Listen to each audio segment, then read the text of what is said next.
Hello दोस्तों, मैं हूं अनामिका सिंह और आप सभी देख रहे हैं पिनेकल कैरियर इंस्टीट्यूट का ऑफिशियल यूट्यूब चैनल। आज मैं आपके सामने हिंदी के कुछ एक्सपेक्टेड क्वेश्चंस लेकर आई हूं अपकमिंग एग्जाम्स के लिए, जो एग्जाम्स के पॉइंट ऑफ व्यू से बहुत ही इम्पोर्टेंट है। तो चलिए देखते हैं हम एक एक करके सारे प्रश्न। पहला प्रश्न आपके स्क्रीन पर ये रहा।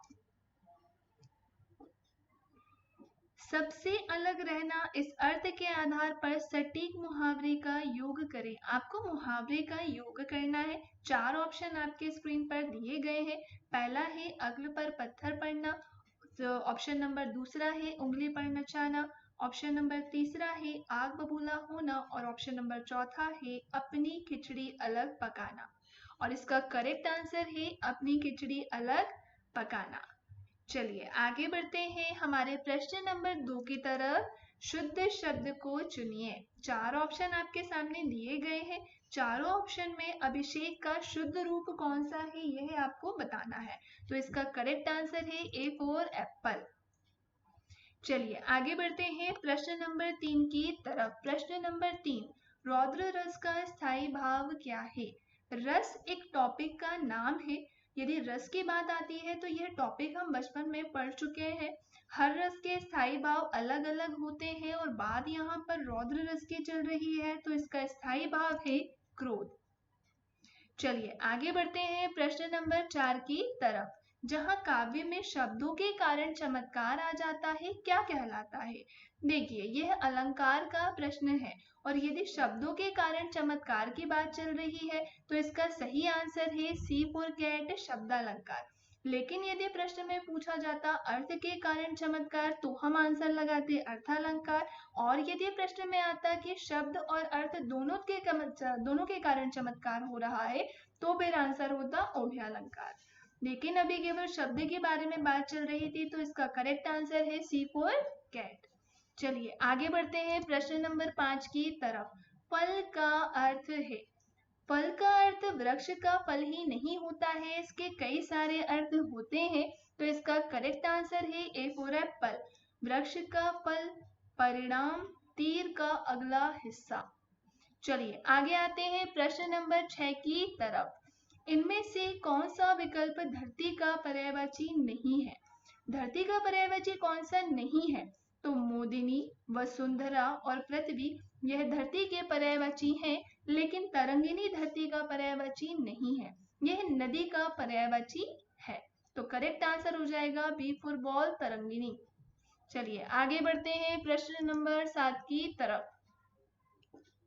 निम्न में से कौन सा शब्द युग्म एक विलोम शब्द युग्म है? आपको विलोम शब्द युग्म की पहचान करनी है। तो इसका करेक्ट आंसर है ए फॉर एप्पल, देश विदेश। चलिए आगे आते हैं प्रश्न नंबर 8 की तरफ। पृथ्वी के राजा को क्या कहते हैं? अनेक शब्दों के लिए एक शब्द से यहाँ पर क्वेश्चन आया है। तो इसका करेक्ट आंसर है ए फॉर एप्पल, चक्रवर्ती। चलिए आगे आते हैं प्रश्न नंबर 9 की तरफ। कर का अर्थ है। जैसे अभी हमने देखा था फल का अर्थ, वैसे ही कर के भी कई सारे अर्थ होते हैं। तो इसका करेक्ट आंसर हो जाएगा डी फॉर डॉग, हाथ, किरण, टैक्स। चलिए आगे आते हैं प्रश्न नंबर 10 की तरफ। इनमें से कौन सा शब्द ऊड़ा प्रत्यय से बना शब्द है? तो देखिए एक होता है उपसर्ग और एक होता है प्रत्यय। उपसर्ग शब्द के आगे लगता है और प्रत्यय शब्द के पीछे लगता है। हमें बताना है ऊड़ा प्रत्यय से बना शब्द कौन सा है। तो इसका करेक्ट आंसर है डी फॉर डॉग, हसोड़ा। चलिए आगे आते हैं प्रश्न नंबर 11 की तरफ। व्यर्थ शब्द में किन वर्णों की संधि हुई है? यहाँ पर आपको व्यर्थ शब्द में बताना है। तो पहले तो हमें इसे तोड़ना पड़ेगा, इसका विच्छेद करना पड़ेगा। तो इसका विच्छेद होगा वी धन अर्थ। यदि हम इसका विच्छेद करते हैं तो वा में छोटी की मात्रा आएगी, इसलिए छोटी ई लेंगे, और अर्थ का आ छोटा होगा, इसलिए हम छोटा आ लेंगे। तो ई प्लस ई धन छोटा आ, यानी इसका सही आंसर है सी फॉर कैट। चलिए आगे बढ़ते हैं प्रश्न नंबर 12 की तरफ। रमेश्वरी में प्रयुक्त संधि है। आपको रमेश्वरी में कौन सी संधि है यह बताना है। तो संधि 3 प्रकार की होती है। स्वर संधि, व्यंजन संधि, विसर्ग संधि। स्वर संधि के होते हैं 5 प्रकार, जो कि जिसमें से 4 प्रकार आपके ऑप्शन में दिए गए हैं। रमेश्वरी में है वृद्धि स्वर संधि। देखिए, संधि को पहचानने के लिए मेरे पास कुछ ट्रिक्स हैं। अपकमिंग वीडियो में मैं आपको बताऊंगी कि किस प्रकार से हम संधि की पहचान कर सकते हैं। चलिए ठीक है, आगे बढ़ते हैं प्रश्न नंबर 13 की तरफ। छत से ईंट गिरी वाक्य में कौन सा कारक है? आपको इसमें कारक की पहचान करनी है। तो जहां पर भी अलगाव या पृथकता का भाव होता है वहीं पर होता है अपादान कारक, यानी इसका सही आंसर है ए फॉर एप्पल, अपादान कारक। चलिए आगे आते हैं प्रश्न नंबर 14 की तरफ। निम्न में से पुल्लिंग शब्द है, आपको पुल्लिंग की पहचान करनी है। तो किसी भी शब्द का यदि लिंग की पहचान करनी है तो हमें कुछ रटना नहीं है। पता चला हम बुक्स रट रहे हैं, बहुत सारी शीट्स हम रटने में लगे हैं, ऐसा कुछ भी हमें नहीं करना है। इसकी पहचान की होती है एक ट्रिक।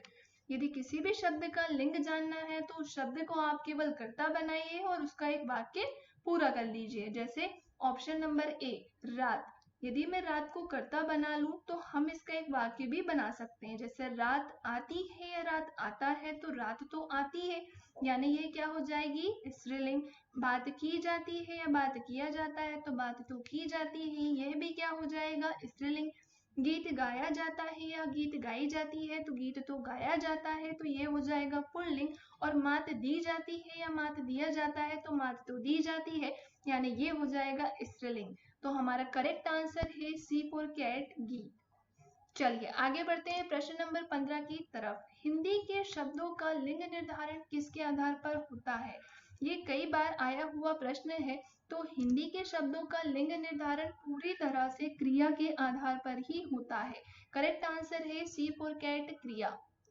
चलिए आगे बढ़ते हैं प्रश्न नंबर 16 की तरफ। कवि का स्त्रीलिंग है, तो इसका स्त्रीलिंग है ऑप्शन नंबर सी, कवित्री। सी फॉर कैट, कवित्री इसका सही आंसर होगा।